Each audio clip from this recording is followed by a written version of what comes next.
Well, my method was to say to Evan Wolfson eventually, I will come and work for you at Freedom to Marry if you let me lead this project where we wipe the slate clean, we don't have any assumptions about what the messaging is, and we start all over and we do a new messaging project.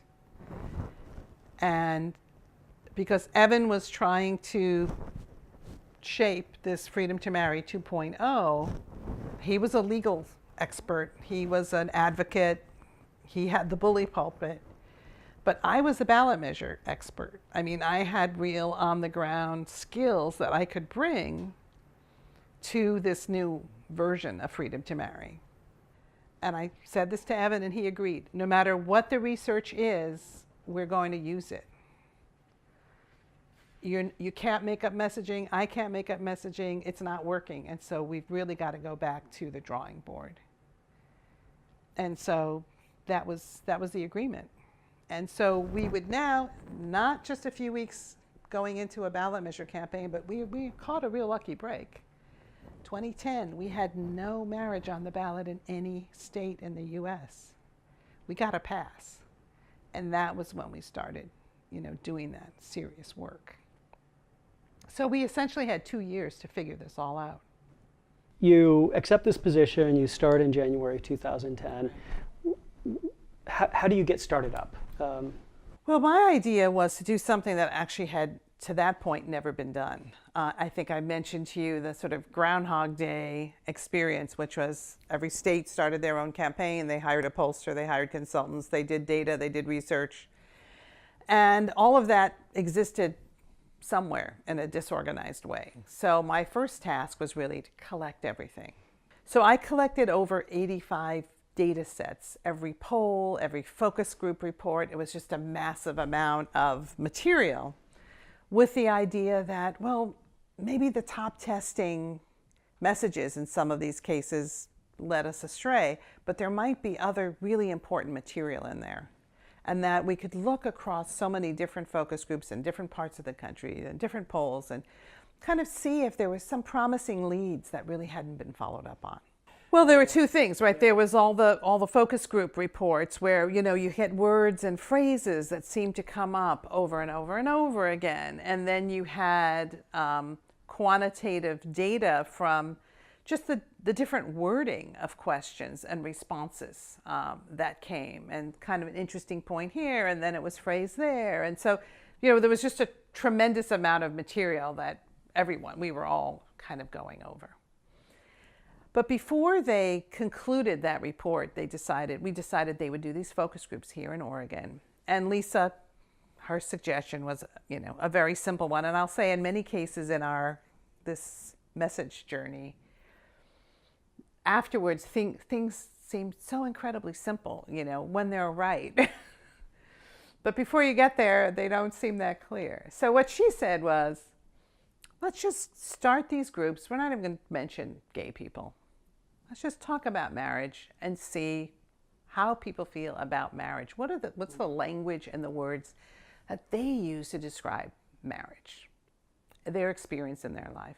So, she introduced the idea or the question about what marriage meant to them. And, these were several groups over a couple of nights, but, you get people saying ball and chain and, kind of funny responses, and everybody laughs. But I remember just having a legal pad, there behind the glass, and these different words and kind of writing hash marks next to the words. Responsibility, love, commitment. That came up a lot, love and commitment. So then the focus groups moved into what are some of the values, you live your life by? Mm-hmm. And what do you teach your kids? And the golden rule came up, treat others the way you would want to be treated, whether people said the phrase, the golden rule. So from the back, we're behind the wall, I remember scribbling a note with Lisa, and we decided to send it in to the moderator, and the moderator said, well, why did you decide to get married? Well, we fell in love, and then we decided we wanted to have kids, and we wanted to make a life together, so for us it was only natural to do that. You mean gay people might think that same thing. They might want to get married for that same reason. I mean, in a kind of suspicious way, really wondering what the motives were. So, very quickly people come around to, this is the thing that kind of lets them off the hook. Well, they can have a domestic partnership, or they can have a civil union, and it's fine for them, and it leaves marriage to us, and everything's okay. Right, but you said a little while ago that the golden rule was this most important value in your life, treating other people the way you would want to be treated. And now what you're saying is marriage is good enough for you, but it's not good enough for them. So how does that work with the golden rule? And then we got people kind of like looking up at the ceiling, putting their head in their hands, like their mouth is dropping open, and what the researchers call cognitive dissonance.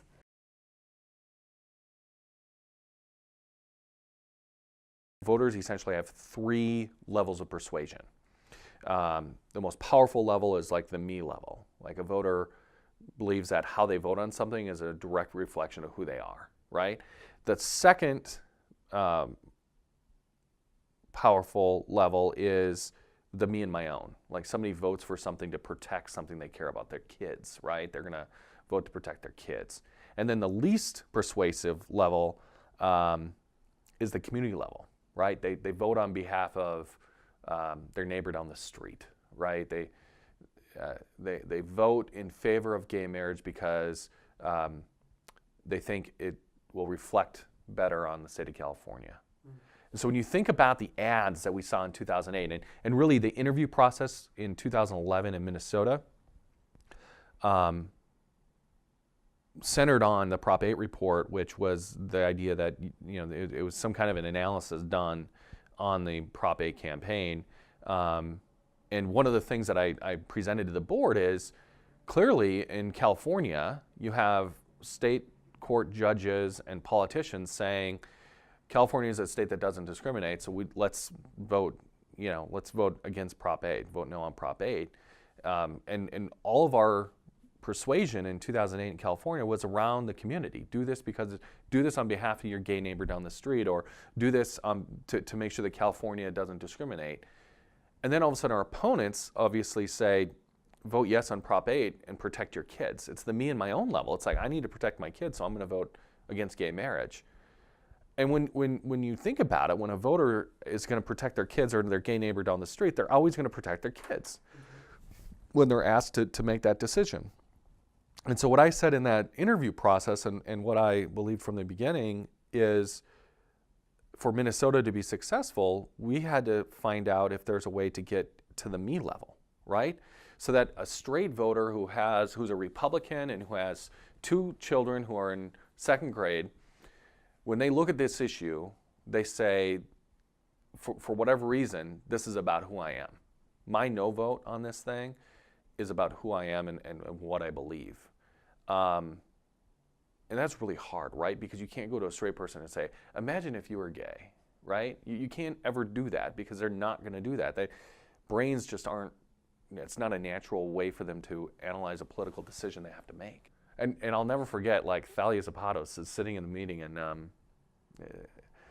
couple of folks who were on the board sitting in the meeting, and Thalia's like digging in a little bit more, and the whole time she knew that Freedom to Marry and the Third Way had been doing this research, and they were zeroing in on that answer. That answer is to get people to see it as a reflection of their core value, right? So if I believe the core value driving everything that I do to raise my kids is treat others the way you'd want to be treated, oh my goodness, like they had unlocked it, and I was describing the need to find out what that is, and she just kind of like was smiling, and afterwards she was very kind. And then once I was hired, all of a sudden she sent me all this research, and I'm like, oh my gosh, they already know what they already discovered it. This is amazing. And so it was a really hard thing for us to get our mind wrapped around. But the simple theory of needing not every voter, but enough voters in Minnesota to really look at the issue and not say, I'm going to vote no on behalf of my gay brother or my neighbor down the street. But I'm voting no because it's a reflection of who I am. It's about treating others the way I'd want to be treated. And if I vote yes, I am violating that core principle.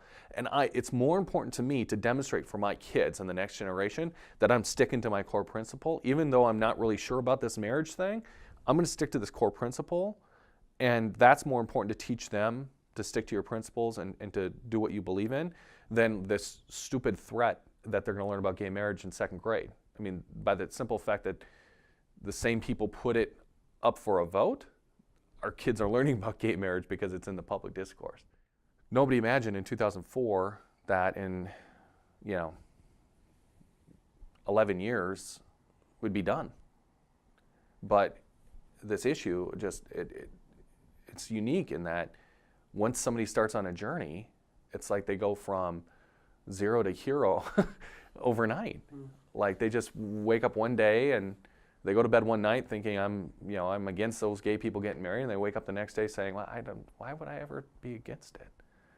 Like, what's the deal? What's the big deal? And I think that's reflected. I mean, you can look at ad campaigns in Minnesota or in other states that, like in Washington and Maine, you can look at ad campaigns. You can see that, like, in our ad campaign, we had 6 ads. 4 of them really were the journey story, demonstrating for people how senior citizens, how Republicans, how a family just got there.